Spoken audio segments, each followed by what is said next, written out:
Well, hello, and welcome to another episode of Media Makers with Zach Bennett. That's me. Hope you're enjoying the show so far. We're now on episode 3, and my guest today is Keith Conrad. He is a Chicago-based podcaster, radio producer, and recent author. We talk about some fun stuff involving all of those things, reminisce on our past working together at WVNN in Athens, Alabama, and we tell some fun old radio stories, too. You don't want to miss it. Now, I will preface this by saying we recorded this a couple of weeks ago prior to Rush Limbaugh passing away, just a couple of days before we got that news. We reference Rush in this episode, not in a bad way, but just wanted to give you a little context as we head into the interview. So without further ado, here's my conversation with media maker Keith Conrad. My guest on this week's Media Makers is Keith Conrad. Keith is a media professional in Chicago, and he's a guy that I worked with for only about 6 weeks. Is that right, Keith? Something like that. That sounds about right. It was the biggest, most impactful 6 weeks of my career, really. As it should have been. Yeah. You were at WVNN in Athens, Alabama, when I was hired to be the assistant program director. And just when you and I were becoming friends, you got yanked out of there, and I think you went to Milwaukee, didn't you? I did. That was my first job out of college, was producing a morning show in Milwaukee. And that lasted for 2 glorious years. And then I was back in the South in Atlanta for a couple of years, and then finally made it back home to Chicago, which is where I was always trying to get to. And you don't know this because I've withheld this information from you, but you are actually the inspiration for this podcast. Oh, really? And yeah, really, because there was about 2.5 years ago, I was in Chicago because I'm a big WWE wrestling fan. I make no excuses for that. And there was a big show going on up in Chicago, and I hit you up on Facebook before I came and said, "Hey man, I'm coming to Chicago. Let's meet up and do lunch." And we did, and we sat at the Shake Shack. I think it was on State Street for like 2.5 hours, just shooting the breeze, just talking about our stories in media and our histories and what drives us to do what we do. And I've had this idea in my mind since that day to do this podcast, and it took 2.5 years, but I finally got it off the ground. So thank you, Keith, for the idea, because this one, I owe it to you. Well, you're welcome, and thank you so much for thinking that I was interesting enough to have on. Well, you are, man. So you've worked in radio primarily, but I know you're getting into the world of podcasting in recent months and years. But tell me how you started, because that's the thing I'm always curious about, is people who create things to be consumed by the brain. That's the tagline that I use for this show.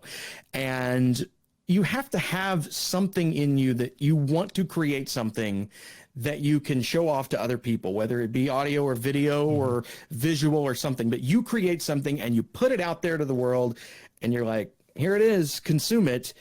And it takes a special kind of person. It takes somebody very vulnerable to be able to do that. So what led you to want to do that for not just a hobby, but a career? Well, I think at one point there was a time when foolishly optimistic Keith thought that he was going to be the center fielder for the Cubs. Probably a very brief window until I had to actually play against other human beings. And then it became fairly obvious that I was a little like Pedro Serrano. If you threw me a fastball, I was going to be able to hit it very much. But if you threw me anything else, I was going to swing through it like a rusty gate. And so clearly I had to do something else. And so I always thought that was actually kind of the dream. But then when I look back at life, when I was in kindergarten here in the Chicago area, kindergarten was only a half day. So, you'd go in the morning and leave at about lunchtime. And my brother was 3 years older than me, so he was actually going to school, the whole day. And so a couple hours after I got home, I would actually go back to school with my mom to pick up my brother. And my mom tells this story that when I was in kindergarten, she would always have to put on WGN radio, because if she didn't, I would literally have a meltdown if WGN radio wasn't on.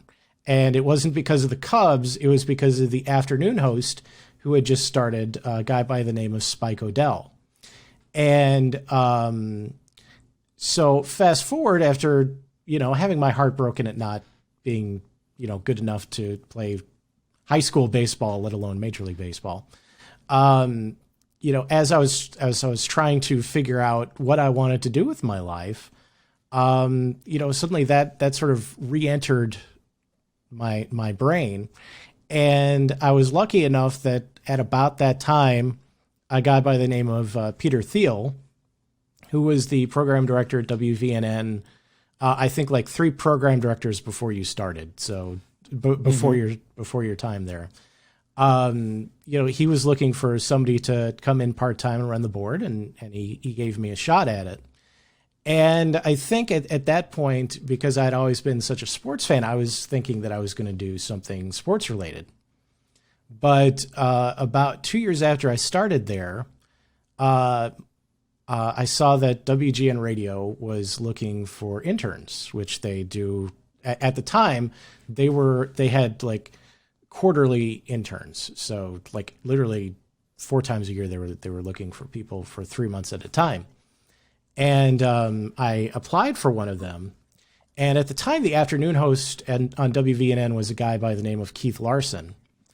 And I wrote a letter to like every department at WGN saying, hey, I've been in Alabama for a number of years, but I'm originally from Chicago. I'd really like to get back there one day. So I really hope you'll consider me as an intern. And I mentioned the work that I had been doing at WVNN and Keith Larson, and 4 of them just gave me like form letter responses. And the 5th one came back. It was from the news director, a guy by the name of Wes Bleed, wrote me back and said, hey, I'd like to talk to you next week. And by the way, say hi to Keith Larson. He was a mentor of mine. And, that's cool. And lo and behold, I ended up getting that internship. Funny story about Keith Larson, by the way. He invented 2 for $2 at McDonald's. Because between radio jobs, he did advertising at McDonald's, and he created 2 for $2, and he signed Michael Jordan. So those were his 2 claims to fame. And yet somehow in 2000 to 2002, he's hosting a show in Huntsville, Alabama. But so on a station that goes dark at 4:30 in the afternoon in the wintertime. Exactly. So that really probably should have been a good indication to me of how radio can be weird sometimes, but apparently it's very weird. So I did the internship, and I just absolutely fell in love because, on WVNN, and pretty much, 9 out of 10 talk stations, it's all opinion and hot takes, or it's a niche thing, like a sports station or something. And WGN was so different because it was a talk radio station that was like middle of the road, that they were talking about everything except politics. And I just loved it. And I'm like, okay, this is what I want to do. And I went through the rest of, came back to Huntsville, did the rest of my college, working at WVNN again, finished college. And then I was off to see if I could one day end up at WGN, which, spoiler alert, I did, but that's where things get really weird. So yeah, we'll get into that later. Yeah. But that kind of talk radio had an impact on me too. Just that middle of the road. There's no agenda here. It's just a talk show. There used to be a nighttime show here in Nashville on WWTN that was very similar to that. And when I was 20 years old or whatever, and I was driving home from work, I would work until 10 or 11 o'clock at night. And then I would drive back home and I would listen to this talk show, and they were having a discussion about why does McDonald's have 3 drive-through windows if only 2 of them are ever operational? What are they doing behind that third one? And it was like conversations like that. And I was like, I love this because it's engaging, it's entertaining, and there's nothing nefarious about it. It's just people talking. Yeah. I mean, imagine that then imagine that for 24 hours, except it's all local, all the time. And that was WGN in its heyday. Now they actually just added their first syndicated show. They have Jim Bohannon on overnights. But up until like 2021, it was all local all the time. Yeah, and when you're in the third largest market, you can do that. You've got the audience 24 hours a day to do that. So you leave VNN, and that's where you and I briefly crossed paths, because I had been hired as the assistant program director when I was named the assistant program director. Let's face it, I was the program director. The guy that was above me wasn't doing a very good job, which is why they hired me to back him up until they could let him go. And then I never, you know what's funny, Keith, is I never actually got the title of program director of WVNN the whole time I was there, even though I basically did that job for 4.5 years. When they let, I'm not going to mention his name because I don't want to drag him through the mud. I was about to ask, do we want to name names here? But no, it's fine. I don't mind naming names for good reasons, but when it's bad reasons or people that I don't have high opinion of, I don't really want to. But when he left, I was like, all right, well, I'm the program director now. And they're like, yeah, but if you're the program director, we're gonna have to pay a program director money, and we don't have that. So you're just the assistant program director. And WVNN didn't have a program director for the next 2 years. It was just me, the assistant to no one. I was running the thing. Yeah, I think that was kind of the situation where that I was in was, I was always part-time, and they were always like, it was always on the borderline. Like I was always working, enough that was almost going to be an issue, as far as being part-time or full-time. Because they just have me doing so much. You get 29 hours a week, but you can't go over 29 because then we have to give you benefits. Because there was literally a time for at least like the last year that I was there, probably just before you started, where I was literally producing the afternoon show and the morning show, and then going to college in between. So that adds up to 29 hours pretty quickly. Where were you living at the time? I was actually I was in college and still living with my folks at the time. So, but I mean, where in North Alabama were you living? Madison, so near between. So you were having to go 15 miles out of the way to the radio station twice a day, and then back into Huntsville for college, and then back to the radio station. Yeah. God. And that's when gas was $3.50, $4 a gallon too. Exactly. Yeah. And I know what you were making because I signed the check there for a couple of weeks. But goodness gracious. Yeah. You were good dedicated, times. and that's what I'm talking about with this show. You're dedicated because you love the work that you do, right? By the way, my favorite, I have two favorite stories from the Athens broadcasting / Cumulus days in Athens / Huntsville, Alabama. Go for it. I don't know if you've ever heard, so you might be entertained by it. At one point, before Cumulus bought the cluster, they were owned by a man, and I will use his name here, Bill Donovan. His claim to fame is that he's the guy who gave Sean Hannity his first radio job. And that he would probably want. Side note: WVNN is where Sean Hannity first got his career started in radio. Yeah, right. And my first few months there, part of my job, as I was running a traffic during the last hour of the show before the afternoon show, so I was sitting there running the board for an hour. I was supposed to put in Casey Kasem for the top 40 station, WZYP. So I was supposed to load in the show came on CDs, and I was supposed to load in Casey Kasem. And when it would come on 4 CDs, which those used to have music on them for, people listening. Oh, those things. Yeah, those things. Yes, now I remember. Yeah. And I would get the 4 CDs and like the log of all the music and the commercials that were supposed to run. And when they started having me do that, I would get the log and there would be things crossed out from the log. And I was told that I was supposed to take those artists out of the top 40 because the owner didn't want those artists on his radio station. They were literally having me take out all the black artists from Casey Kasem's top 40. Wow. So when Cumulus bought the station after a couple of years, that ended. It was about the same time Casey Kasem specifically retired. So it it was the Ryan Seacrest show, I think, after that. But yeah, that was one of the first jobs that I did in radio, which again, we'll come back to this a lot. That's probably when I should have realized radio's a little weird. Yeah. Wow. Now that's one I haven't heard. That one floors me. It doesn't surprise me. Especially, in the mid 2000s decade for sure. Yeah. Goodness gracious. And, you want to hear my funny, Cumulus story? Oh, sure. Absolutely. I got one. So, I was an afternoon sidekick on a conservative, very conservative talk show, a guy by the name of Will Anderson.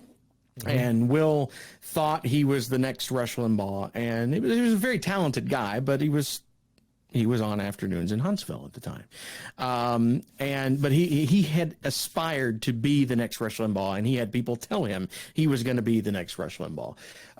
So he had a little bit of an ego, but I was kind of we called me the moderate sidekick because I would keep him in check sometimes, and he would spout off something way ultra right wing. I would just dive in and go, oh, wait a minute, hang on. Mm-hmm. So his show was, because he got a kick out of it, it was kind of sound effects heavy. He wanted little sound effects for whatever. And so if he talked about, oh, Nancy Pelosi said this today, and we would play a little cuckoo bird, cuckoo, cuckoo. And he would say like, "Kookum, Zaxter." And so I would have to hit the button and you cuckoo, cuckoo. And then we had like an X, like a Family Feud strike. Yeah, it's hard to believe that shtick didn't land well and get him onto bigger and better things. Sound effect heavy. But I had fun hitting the buttons, right? Yeah. And then there was, then he had one, like I said, it was like a sound, and then he had a gunshot sound, and it was a kind of a sound. And one day I'm in there prepping for his show, which came on at 5 o'clock. Sean Hannity was on from 2 to 5. So this was about 4:30 in the afternoon. And the station was on FM by this time. So we hadn't had to sign off for sunset at 4:30 in the afternoon. And I was reassigning some of the buttons on the hotkeys, and you had to hold down the Alt button while you hit it, or the sound effect would go off. So you'd hold Alt and press the button, and that would open up the menu where you could change whatever. Well, apparently I hit Control and not Alt. So when I hit the button, the sound effect went out over the air. And Sean Hannity at that time said, "Do you know what I think about Barack Obama?" And in Huntsville, everybody heard at that moment. And I am like, oh my God. And as you probably know, our 10-second delay did not work. Oh, yeah, that was hit or miss. We didn't have the budget. So I couldn't hit the dump button.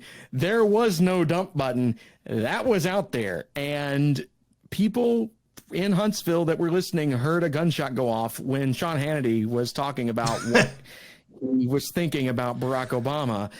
And immediately my worst case scenario thing kicks in, and I'm just like, oh my God, I'm going to get called by the Secret Service. Sean Hannity's going to lose his whole gig. It's going to be my fault. And nothing ever came of it. But I went back and I listened to the air check, because we recorded the station 24 hours a day. And sure enough, it went out over the air. Never heard a thing about it. And I promptly destroyed that air check. I erased it immediately, because I'm like, I need no evidence of this ever happening. And I just pray to God that no one else in town was recording that. So yeah, that was a scare. Yeah, that's definitely a good one. One happy memory from that particular time is that the Top 40 station had a station vehicle that was decked out to look like a giant boombox at the time. I'm not sure if they still have it, but they did at the time. It burned up long ago, but yes, that was still there when I was working there. Yeah, and the music director, she asked me if I wanted to go to a haunted house with them. So I'm like, yeah, sure, that'd be great. And so she concocts this idea of, all right, I'm gonna bring one of the interns, but I'm gonna make you hide in the back for the entire trip, and I'm not gonna tell her you're there. And then when we get to the haunted house, I'm gonna send the intern around to the back to get some T-shirts, and then you're gonna jump out and scare the living daylights out of her. And which I'm game for. I'll do something like that. And so we drive to this haunted house, and it's in Athens, I believe, a fairly rural area of wherever it was, whether it was Athens, Madison, one of those towns around Huntsville. And 15,000 people or so. Yeah. So at least half of the trip were on like gravel roads. So the thing is just bounce, and she's up in front, and she can tell that like this can't be going well, and she's hearing like thuds coming from the back the whole time. And she said she just couldn't stop laughing because she knew I was back there, and she's hearing all these thuds. And it's either really funny or she killed me, and she was choosing to go with it's really funny. And so she said she was laughing the whole time, and none of the other people like in the front of the vehicle could figure out why she was laughing. And she just couldn't stop laughing. So then we finally get to the haunted house, and it turned out I did survive the trip. So she sends the intern back, and I jumped out, and she screamed loud enough that you could probably hear it in Tennessee. And a good time was had by all. But that was that was a fun time, getting to ride in the back of the boombox and just getting thrown around the whole time, and then scaring an intern. That's one of the more positive experiences I'll take from my time there. Way more positive than having to scrub ethnic diversity from Casey Kasem's top 40. Oh my gosh. Well, the best memory I have, and this is going to sound mushy, but that's where I met my wife. It was at WVNN. So that would be up there. My time there worked out. She worked in the traffic department, where she was the one scheduling the ads and everything on the station for the day. And I was one of the program directors, and I also did traffic reporting, and I was on the air on the top 40 station, and I was the sidekick on the afternoon show, and I was the assistant engineer. I was like jack of all trades down there, but it was worth it all, even though they didn't pay me hardly anything, because I met my wife, and 12 years later we're still together. Well, my current job, and I'll just I think I'm being diplomatic here. My current job is not what I always dreamed of doing, so that's probably a good way to put it. But I too met my wife at my current job, so even though it's not exactly my dream, I can take that positive from it. So I'm in the same boat there. Very, very cool. So tell me what you're doing these days. I know you have a podcast, and I know that because I recently appeared on it, which was pretty cool. But tell me a little bit about the podcast and the passion that you have for that, and why you started doing that in the first place. Well, the podcast is called The Greatest Story Ever Podcast, which is a takeoff on The Greatest Story Ever Told.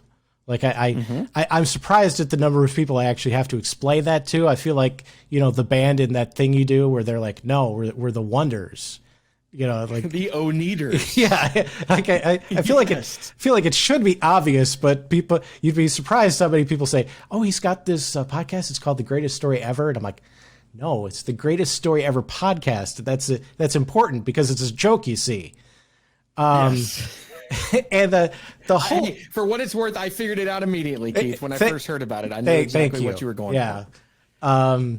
So the idea actually came to me because a coworker of mine at my current employer, his name is Justin, and randomly one day he gets a call from his family saying that his sister has been kidnapped.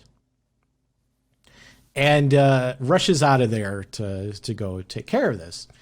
And it turns out that they were the victim of like this massive virtual kidnapping scheme, which has actually been in the news like nationally a few times, because they're not the only ones that have been caught up in it. But they basically they mined his sister's social media for enough information that they could act like they knew who she was and knew things about her. And then they called her, the sister, and said that they were the local police department and that she had missed jury duty. And she either had to send the police department X number of dollars in gift cards, or she was going to be arrested. and she was young. Most people might actually like realize that's a scam and hang up just because of the gift card angle. Like they may buy the I missed jury duty thing, but they're not. If you miss jury duty or something, they're not going to say, "Hey, send us gift cards." But she we want to go to Chipotle. That will make up for it. Yeah, she was like 19, so she didn't, and probably in the heat of the moment didn't realize it was something weird. And they also said you've got to stay on the phone with us until you send them, or you're going to be arrested. So that's like one end of it, where they had put her in a position where she felt like she had to stay on the phone the whole time. Then they used some scientific gadgetry to mimic her phone number and call her parents, and said, "Hey, we've got your daughter. She's got this tattoo on her arm. She goes to this school," and we're able to cite enough information so they seemed credible, and convince them, "Oh, we've got your daughter, and unless you send us all the money you have, by the way, in gift cards, we're going to kill your daughter, and we've got to keep you on the line until you've put the gift cards in the mailbox." And it went on for a couple hours, and only because of a couple flukes did they realize, that this wasn't a legit thing. Like, she really believed that she was either about to be arrested, if she didn't give this money, and her parents legitimately believed that she had been kidnapped for a couple hours. And I think they ended up being out about $5,000, but they started a GoFundMe page that got most, if not all, that back. So in the end, it didn't end up being, the saddest possible outcome. But when he and I were talking about that, I just started thinking about, everybody's got one story in their life that, is just, it seems completely unbelievable, but true, or it's, if nothing else, just the craziest thing that's ever happened to them. And so I talked to him about that experience. I talked to another coworker about the fact that she decided to drop everything and join the Army at the age of 35. And so she was going through boot camp with people literally half her age, and what that experience was like. And, after I did a couple interviews, I thought, this actually, I think there's something to this. And it's basically the sort of content that I've always wanted to do, which is just meeting interesting people and finding ways to tell their stories. Very, very cool. Because that's my goal with this podcast too. It's a little more dialed in as far as who I want to talk to, right? Mm-hmm. People who work in media or create media, but I understand. And that's partly where I got the idea, like I said, when you and I were talking that day, because I just listening to your stories about what you had done. And we told old stories like the Sean Hannity with the shotgun sound, which I may have told you then, because I've told that story 1,000 times. But that was my idea. It was like, yeah, this will be really cool. And I've listened to a few of yours, and they're really great stuff. And I really enjoy listening to it. So kudos to you, my friend. You've done a fine job with that so far, and I wish you success in the future with it too. Oh, well, thank you. And everybody should definitely listen to your story, because whether they know anything about you or not, it's a really interesting story. Yeah, I won't divulge it here, because that way they have to go download your podcast to hear what we talk about. So I want to drive people over there. So it's the Greatest Story Ever podcast, available where? On every platform you can find it on, probably. Sure. Spotify, Apple, Google.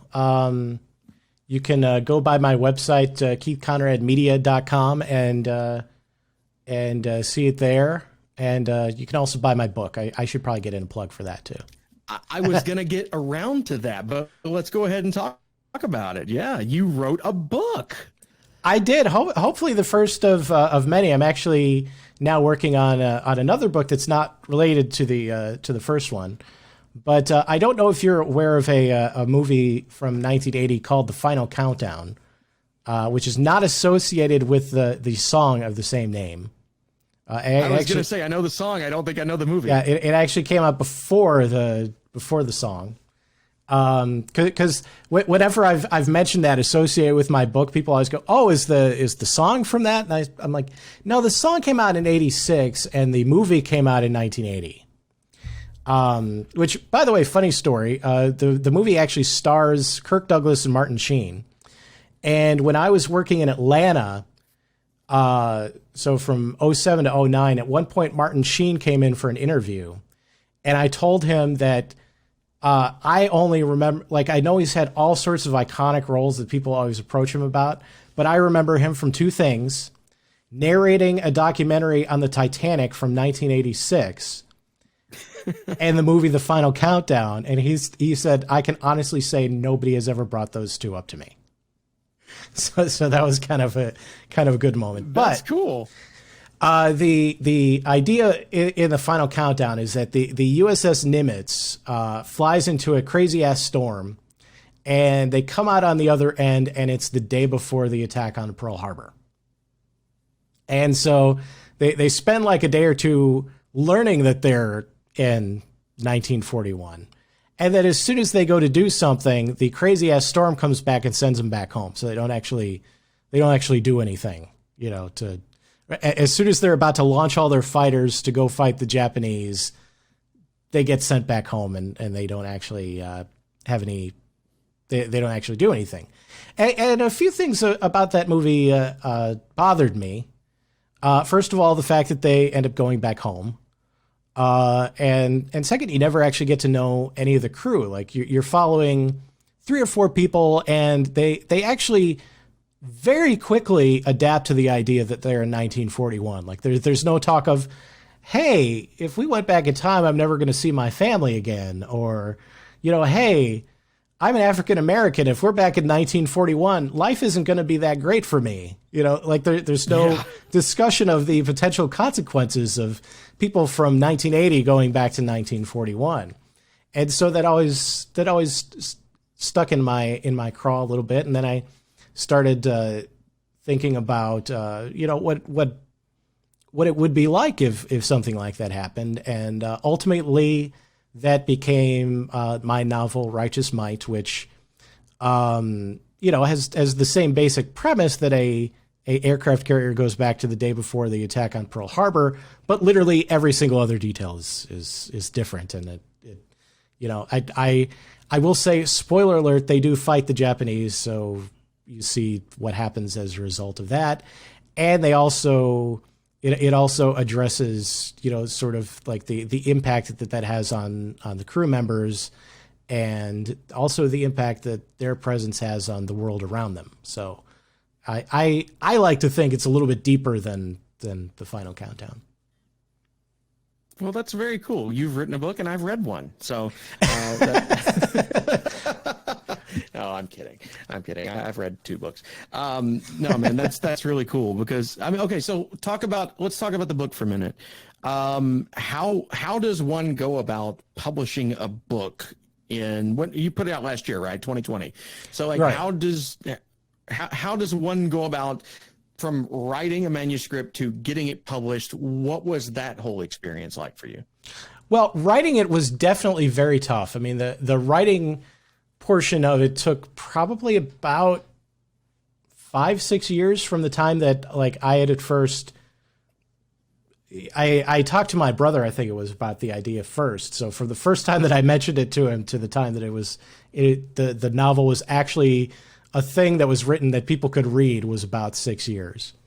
And most of that was quite literally like me, second guessing myself and, thinking, oh, I'm never going to be able to do something like this. And, stopping for 6 months and then picking it back up and deciding I needed to start all over. And, those sorts of things, which by the way, I've found actually pretty common when people are writing. So like at first I thought it was something that was just me.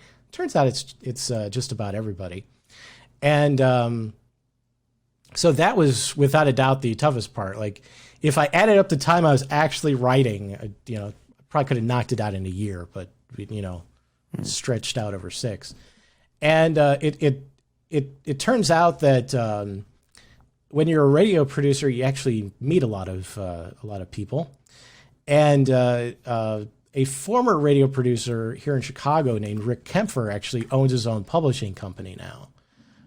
So when I finished it, I actually just reached out to him and was like, "Hey, could you take a look at this and see if you think it's any good and might one day after some editing be worthy of publishing?" And he liked it, and his company wanted to publish it. So I think from the time that I gave it to him until the time that it was actually available for people to buy was only about 6 months. So like all the editing process and everything was only 6 months. Now, I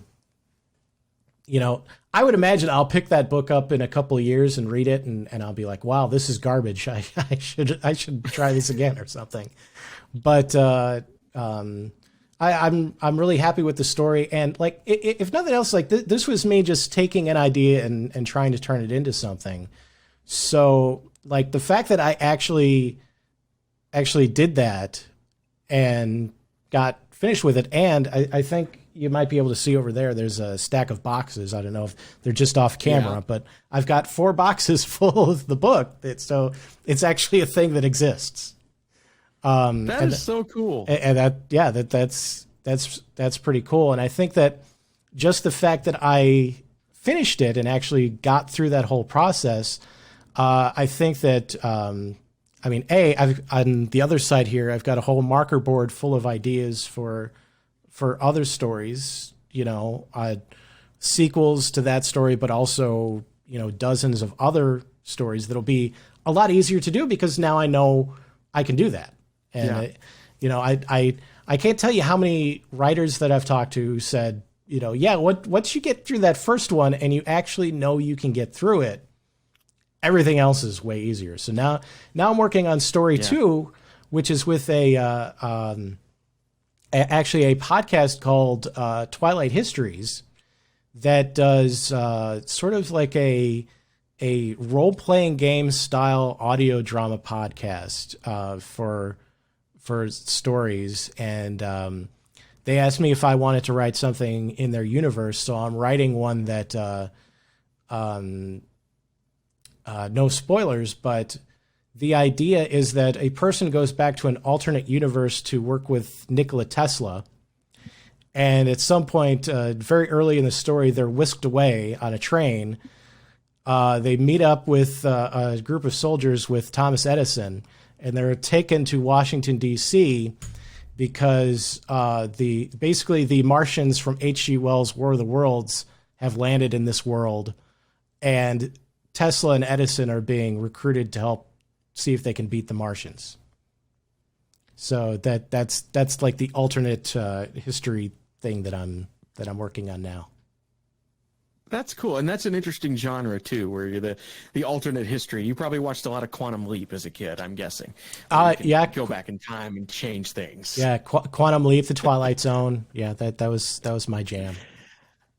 Yeah, you were talking about doing something once, and then once you get that first one out of the way, and you have the confidence to do more of the same. I found that to be true recently too, because I've recently taken up video editing, and it was something I'd always kind of wanted to do, but it was nothing I really felt like I had the skills to do, because I had worked in radio for 20 years, and you don't have to do video. That's the upside of doing radio, is you don't have to worry about that extra element, right? But I kind of got nudged into it at my real day job, and I was getting extremely frustrated with it early on, because I'm like, I'll never learn this. There's so much to learn, and oh God, every project takes so long.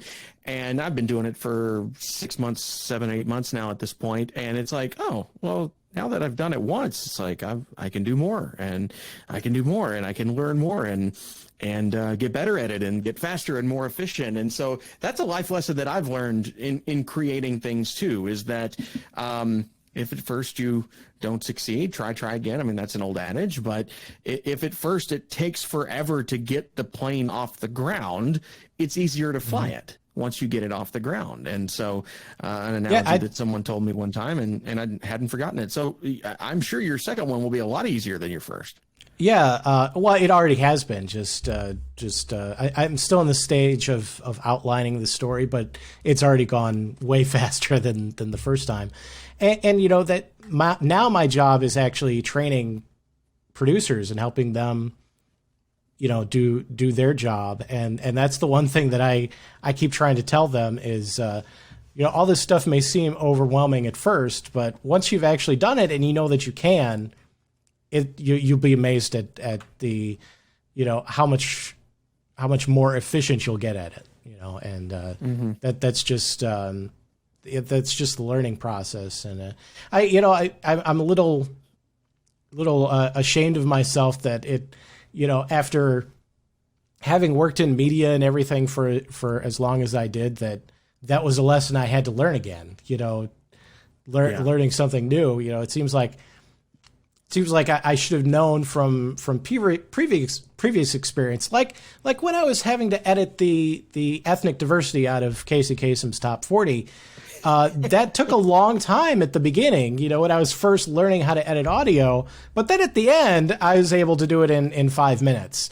And so I think I should have cut Akon out just like that. Exactly, yeah. And you'd think I would have remembered that and been like, okay, I can do this. Once I learn, I'll be able to do this a lot quicker. But we all still have lessons to learn.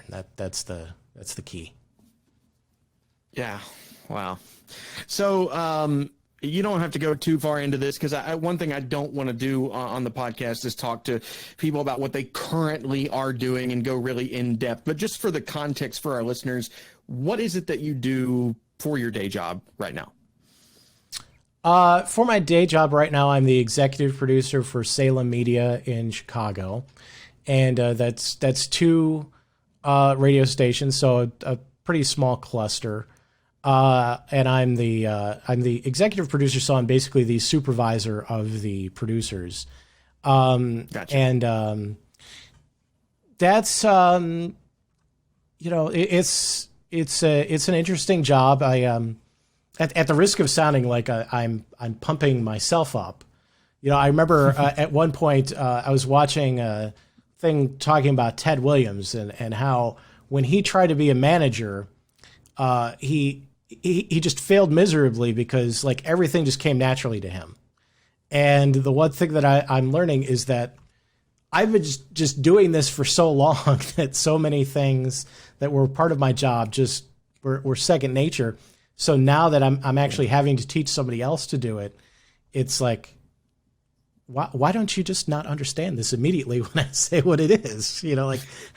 Shouldn't this be obvious? But no, they haven't been doing it for 15, 20 years. So they don't know how all that works. So that's been an interesting learning experience. But ultimately, I'm hoping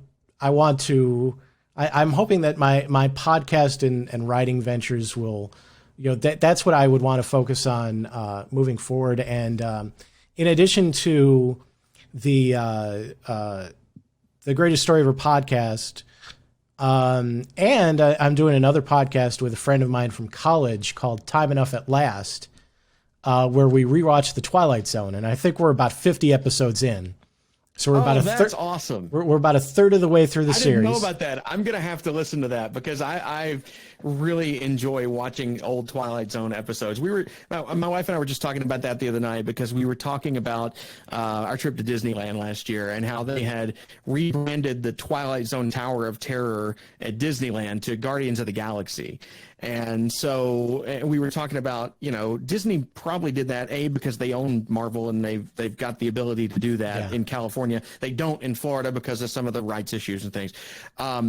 But also because this generation that goes to Disney now, they have no idea what the Twilight Zone is or was. Yeah. That ride is like their only exposure to that entire franchise. Mm-hmm. And if you go back and watch some of the old Twilight Zone episodes, that is some of the best storytelling you will find anywhere at any time. I will say that Sean, my co-host, and I, we both really love the series, and so like there's a certain amount of admiration for how great this writing is. but there's also just as much poking holes in various things, and because of the fact that they have to cram, and it's cheesy too. So right, it's cheesy for sure. It's cheesy. They have to, like, we have a lot of fun pointing out the things that they have to do to tell an entire story in like 22 minutes. There's a lot of things that are clearly kind of a problem because of that, and so that most of the story is saying, wow, Rod Serling's a brilliant writer, but boy, this, and this, that was kind of a weird decision. And then I actually have a few projects that I'm working on that hopefully will be bigger things in the future. I have a frequent guest on the shows that I've produced is James Fitzgerald, who's he was one of the FBI agents responsible for catching the Unabomber. And this April is the 25th anniversary of the arrest of Ted Kaczynski. And so I'm working with him on putting together a limited podcast series talking about his role in the investigation and the Discovery Channel series Manhunt Unabomber, where Sam Worthington played him. And so it's both about the anniversary and the production of that series. And I'm hoping that, more opportunities will come, after we've finished that series, and hopefully that'll get some attention. And I've got a lot of things that I would like to try that hopefully that'll help facilitate. Very, very cool. Did you ever get that Wrigley Field thing off the ground that you and I were talking about in Chicago that time? I didn't, because I interviewed a lot of people, both probably about 50 or 60 people altogether, fans and commentators and things like that. And I just couldn't find a story that really jumped out at me, aside from just saying, wow, it was 108 years. Isn't that crazy? There just wasn't a story that jumped out at me. So it's something that I every once in a while I'll sort of revisit it and see if I can come up with something. But I didn't want to go into it with the idea of, having a story that I wanted to tell and then trying to fit interviews around that story. I wanted to just talk to these people about what it's like to be a Cubs fan, or, I talked to George Will about his experience as a Cubs fan, and former player named Doug Glanville about what it was like playing for the Cubs. And quite a few people, and I just couldn't come up with a story that I really liked. Other than, again, there's nothing wrong with that. Other than, again, wow, how does it take 108 years for a team to win a World Series? Because that was one of the questions that I asked people is how does that happen? And players, and commentators and fans, they just didn't know. And no one. This is one thing that I did think was interesting, is no one that I talked to of the 50 or 60 people wanted to admit that they ever thought there was anything to the Cubs being cursed. Like, now that the Cubs had actually won, they're like, nah, I never believed that. Mm-hmm. Yeah, sure. Yeah, sure. And we've got video of you at Harry Carey's the day they blew up the Bartman ball, right? Right, yeah. You were down there watching it. Yeah.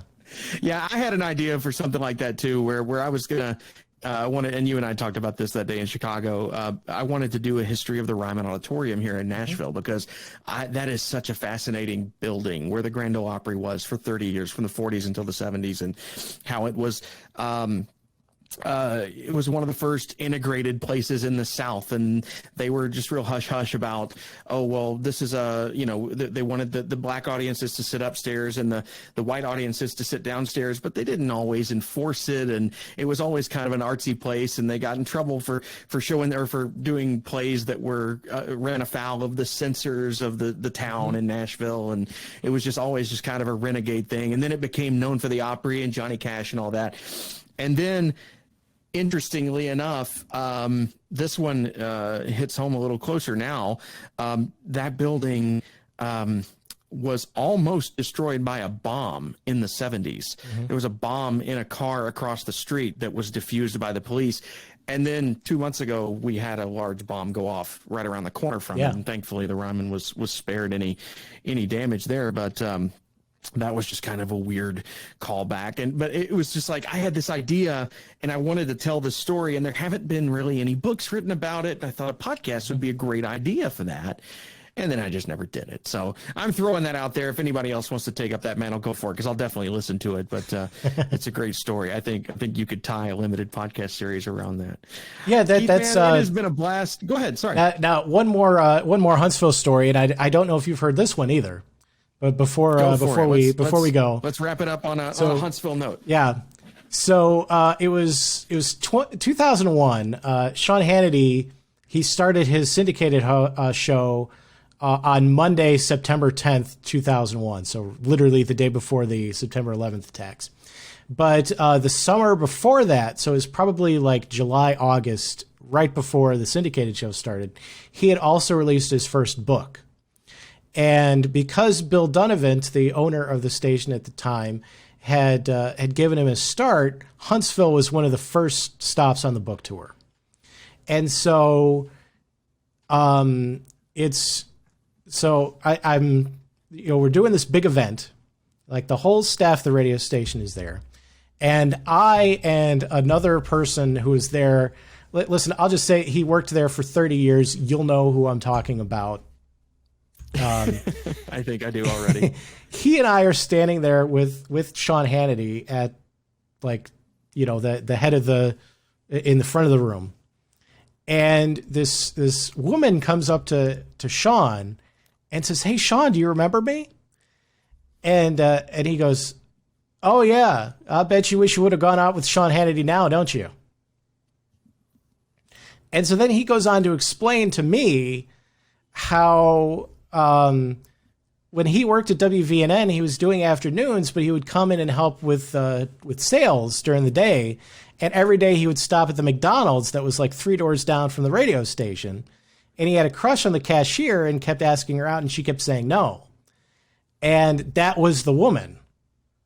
And so Sean Hannity apparently held a grudge for like 10 years. And the funniest thing about that is his eventual wife, he met his eventual wife in Huntsville, presumably after that. So you think that Hannity would have been like, "Oh, funny story, because you broke my heart, I met my wife." But no, he was holding a grudge over it. Wow. Wait until he finds out she was a Democrat. I mean, that'll just set him completely off. Yeah. My apartment complex where I lived was just on the other side of I-65 from that McDonald's, and that is where Sean lived when he was at WVNN. Oh, there was a long string of WVNN employees that lived at that in that apartment complex. Yes, but she, it was the closest one to the radio station. I mean, it was a 4-minute commute. That was kind of nice. But the lady who ran it, she was so proud of that, and she told everybody, "Sean Hannity used to live here. Sean Hannity used to live here." And she asked me one time, she was like, "I'll give you a break on your rent if you can give me an autographed picture of Sean Hannity. I'll cut your rent in half this month." And I was like, "Yes, ma'am."